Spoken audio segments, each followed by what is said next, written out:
खबर है। भारतीय छात्रों को सुरक्षित जगह पहुंचाना शुरू कर दिया गया है। छात्रों को सुरक्षित जगह पहुंचाने के लिए बस की व्यवस्था की गई है। जी हां, इस वक्त की बड़ी खबर आपको बताते चलें कि जो छात्र ईरान में फंसे हुए हैं, दरअसल ईरान में फंसे भारतीय छात्रों के लिए यह राहत की बड़ी खबर है। भारतीय दूतावास ने अब बड़ा कदम उठाया है। भारतीय छात्रों को सुरक्षित जगह पहुंचाना शुरू कर दिया गया है। छात्रों को सुरक्षित जगह पहुंचाने के लिए बस की व्यवस्था की गई है और इसी बस के जरिए जो भारतीय छात्र हैं उन्हें महफूज मकामात पर पहुंचाया जा रहा है और उसके बाद भारतीय छात्रों को भारत एक तरह से वापस लाया जाएगा। लेकिन पहले इन छात्रों को एक महफूज मकाम पर पहुंचाया जा रहा है। आपको बताते चलें कि तकरीबन 1500 भारतीय कश्मीरी छात्र ईरान में हैं, जो अलग अलग जगहों पर ईरान में हैं और उन्हें अब सबसे पहले एक महफूज मकाम पर पहुंचाना शुरू किया गया है। लगातार ये छात्र परेशान थे जब से जंग का सिलसिला शुरू हुआ, जब से हालात कशीदा हुए, उसके बाद से ही ये छात्र और तलबा, कश्मीरी तलबा परेशान थे।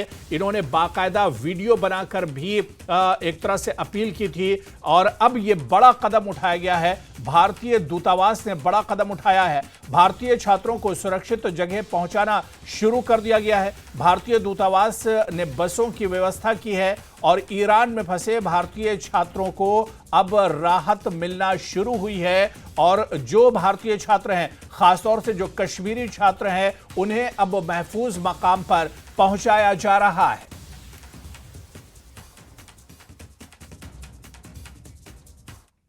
तो ईरान से भारतीय छात्रों को वापस लाने की कोशिश तेज हो गई है। छात्रों को आर्मेनिया के रास्ते वापस लाने की कोशिश हुई है। ईरान और आर्मेनिया के संपर्क में है विदेश मंत्रालय। कश्मीरी छात्रों की वापसी के लिए सीएम उमर ने भी बात की थी। ईरान इजराइल युद्ध के बीच करीब कई छात्र फंसे हुए हैं ईरान में, जिन्हें वापस लाने की कोशिश की जा रही है।